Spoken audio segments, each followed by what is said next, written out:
Zimbabwe is entrapped in a deep political and electoral crisis that require extraordinary measures to resolve.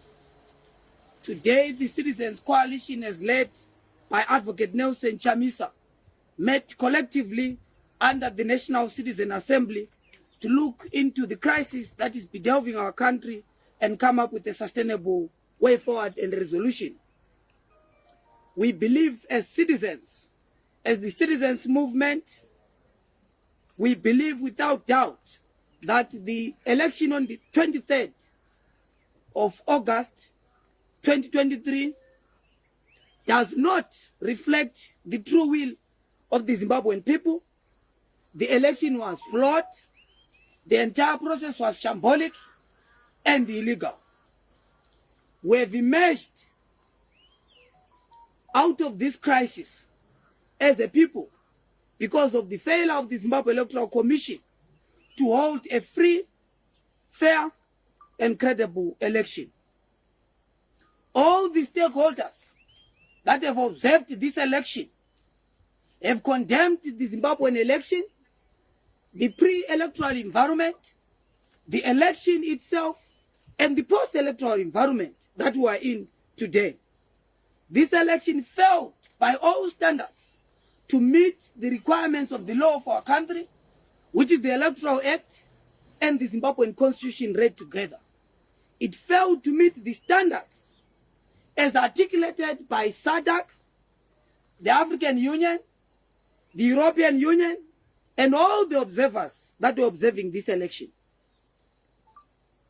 We know as a movement that thousands of voters were disenfranchised by the illegal vehicle that was used by ZANU-PF called the Forever Association of Zimbabwe, which was stationed all over the polling station in the country, particularly in the countryside. Thousands of polling stations were manned by these individuals, were intimidating, harassing, and coercing Zimbabweans to vote for a particular political party. Our supporters, our members were intimidated, were harassed. One of our members of parliament candidates here in Harare was actually arrested on course of his campaign, signifying and signaling without doubt how fraudulent, illegal, coercive this election was. The main of manipulation included the following areas. Number one, harvest of fear. Number two, intimidation. You know, the greatest scandal in the history of elections in this country was the opening time of polling stations, particularly in Harare, in Manicaland, and in Bulawayo. A deliberate voter suppression of the urban vote, leading to low turnout, leading to an outcome that does not reflect the true will of the Zimbabwean people. Some voters were thrown out of their polling stations by a flawed delimitation process, which had the effect dramatically suppressing turnout in urban areas. Most of the people who went to the polling stations discovered that their names were not there in their traditional polling stations. ZEC deliberately suppressed the urban vote, deliberately skewed the election in favor of ZANU-PF. In the lead up to the election, the Zimbabwe Electoral Commission also broke the law by not providing the voters roll. Law enforcement consistently weaponized Maintenance and Order Act against the opposition to deny our members, to deny our party the freedom to assembly, the freedom to gather, and the freedom of choice. Majority of our meetings, particularly in the countryside, were stopped, interfered with, even if we had given a clearance by the police in line with the laws of our country. After the election day, there were serious challenges on the tabulation of the votes, including the widespread reports about agents being illegally recalled to polling stations and adjustment of V11s and V23s across the country, and the urban areas were not spared from this chicanery. The administration of these elections disenfranchise and range Zimbabweans across the country who deserve better and demand better. The biggest question is, what have we done as a movement to address this crisis? We've mounted extraordinary effort to restore legitimacy to the election results by doing what no opposition party should be doing, because that is the primary responsibility of the Zimbabwe Electoral Commission, which has the honors to announce results and to back up the results that they've provided to the Zimbabwean people.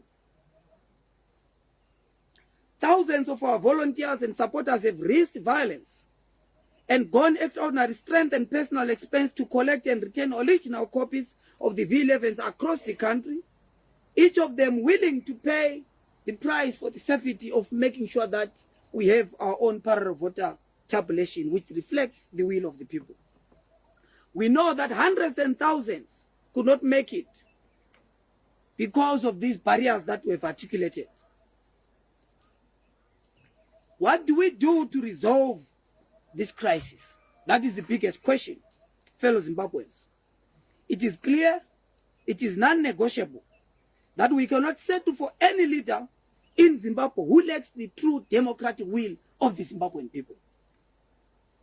A leader must be born out of a legitimate electoral process, because that is what democracy and election is all about. This election as it stands was an election without democracy, dominated by the menu of manipulation that I've just articulated.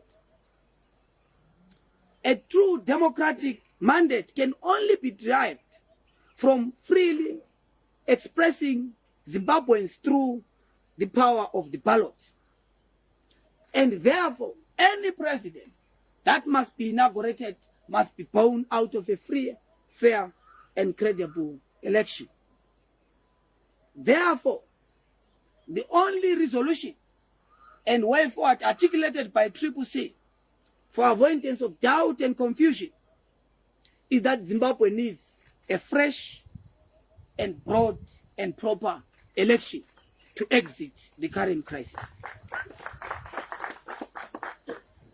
A flawed electoral process has fully obscured the will of the Zimbabwean people, and there is no alternative outside a new, clean, fresh, and a proper election.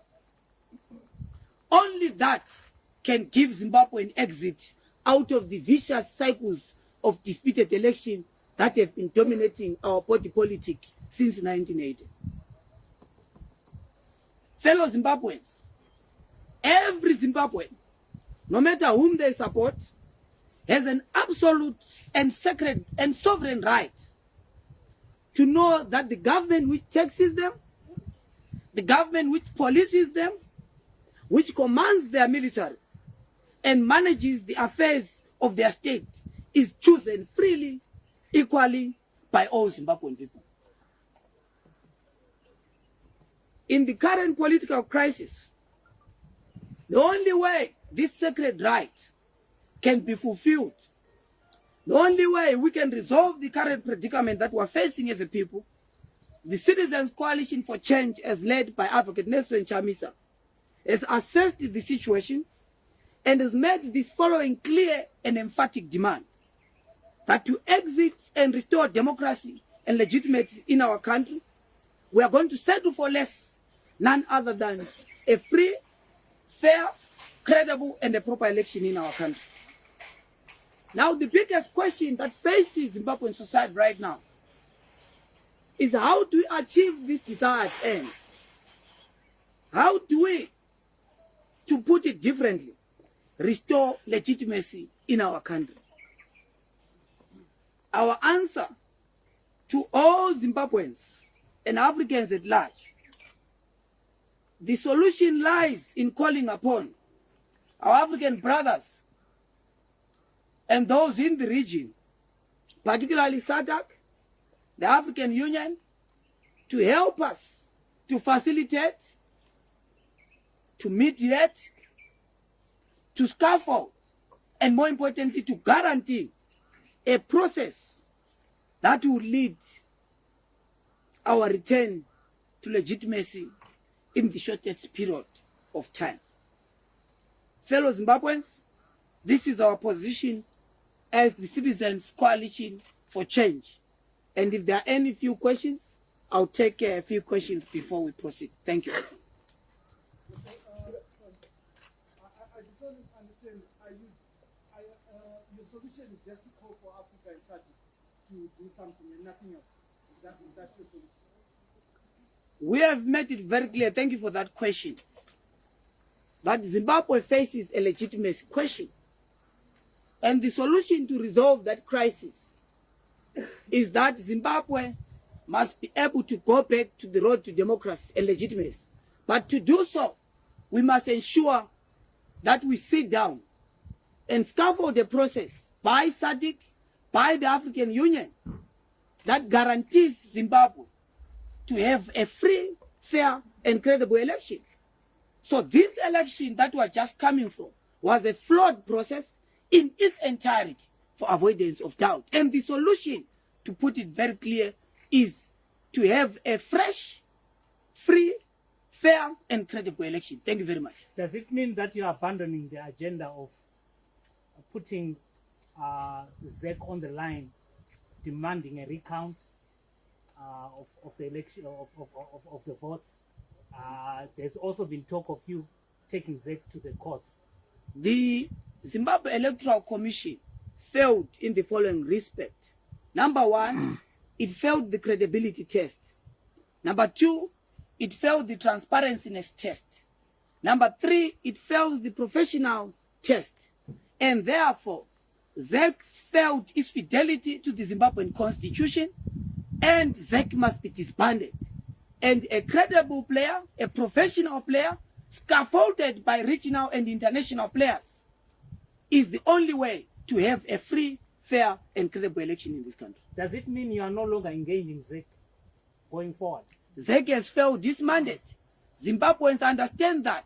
That decision, that call does not come only from CCC. ZEC was caught in flagrante delicto, undermining its responsibility and its fidelity from the constitution.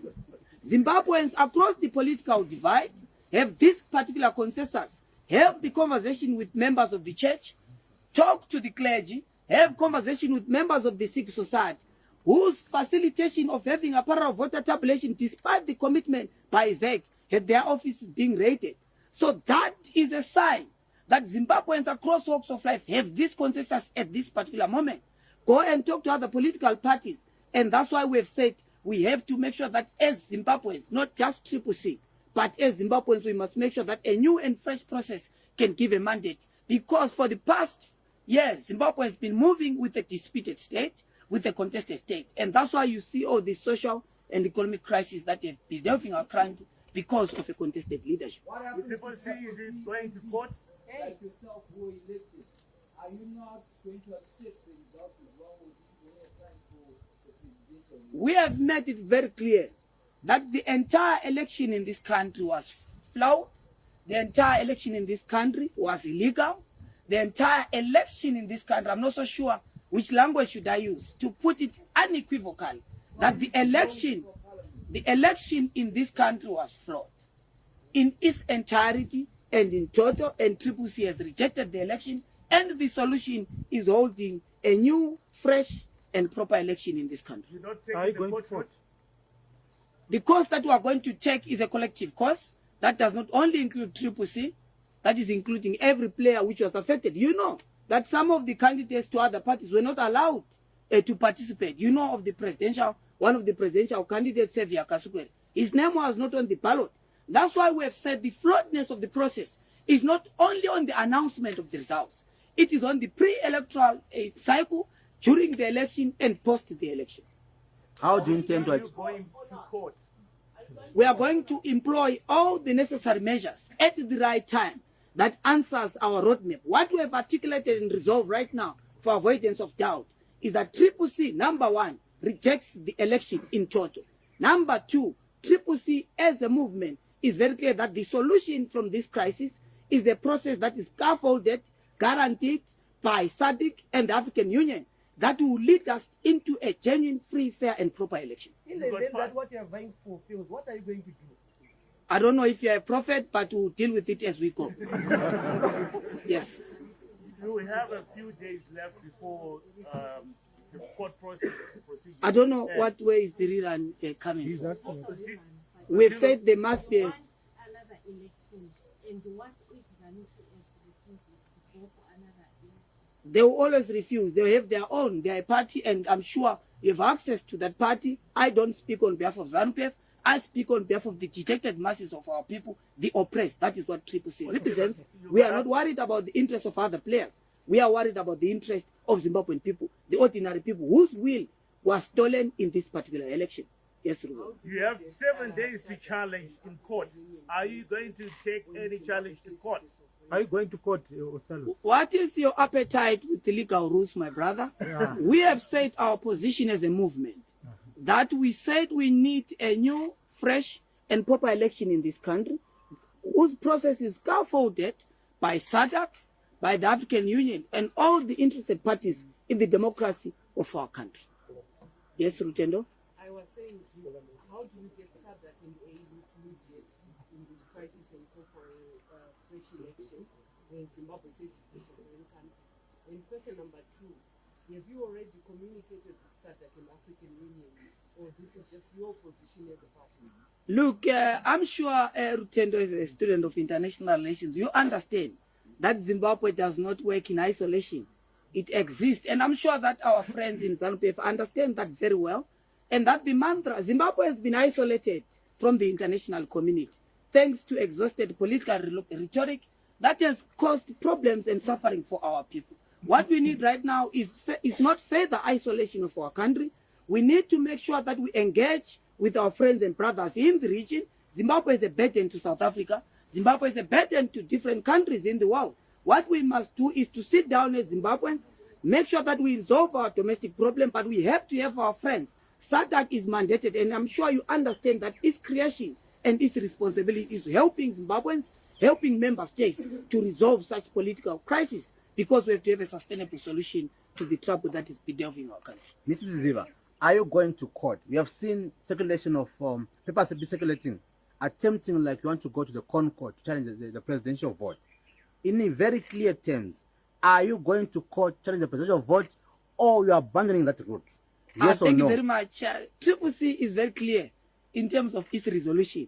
The resolution of the Citizens Coalition for Change, led by African and Chamis, is that the election in Zimbabwe was flawed, and the election must be the only route to resolve the crisis in this country. How do we go there to restore legitimacy in our country? We must make sure that a new, fresh, and a credible election is brought in, and it must be scaffolded by SADC, guaranteed by SADC and the African Union and other critical players, because it takes two to tango. ZANU-PF cannot run this country alone. It takes two to tango. We must make sure that we bring every Zimbabwean.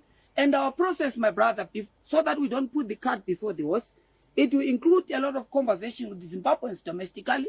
You are going to see us engaging with members of the church. You are going to see us engaging with other political parties. You are going to see us engaging with regional and international players. I'm sure you are conscious that SADC has deployed a team here in Zimbabwe, and we're going to be engaging with different players so that we resolve the crisis of legitimacy.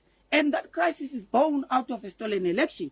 And the solution in this country lies nowhere than making a free and having a credible election in this country. How do you prove the stolen election, sir? Are you worried? Are you not worried that South Africa president has congratulated President Emerson Mnangagwa for his win? In Namibia, the president there has also followed suit. And these are the key players of SADC. And you are here telling us that you are going to engage SADC, which is already congratulating President Emerson Mnangagwa for his win. Thank you very much. I'm not so sure if you understand geopolitics and the influence of certain parties in the regional body, because it is very clear, my brother Blessing, a congratulatory message, a WhatsApp message, or a Twitter message does not define domestic and international politics. Domestic and international politics is defined by an election, is defined by the constitution of our country, is defined by rules and regulations that govern SADC. And it is those rules and regulations by SADC and us as member states that compel us to have those particular conversations with different players in the region. Members of the 40 states. No. Ostallos, one more. One more. Thank you. We have that one more from SFAT, and we're done. Thank you very much. Okay. You're speaking for yourself. you were elected and declared a member of parliament in this election. Do you accept that declaration? Are you going to accept being a member of parliament? Thank you very much. I'm sure you understand that I'm not here to speak on my own behalf. I speak on behalf of the Citizens Coalition for Change and the dejected masses of our people, millions that voted for the alternative and that expect change, and their will was bastardized, and those Zimbabweans want a free, fair and fresh election whose solution is going to guarantee a long and lasting solution to the crisis that is bedding our country. We want that to happen in the shortest period of time. Thank you very much.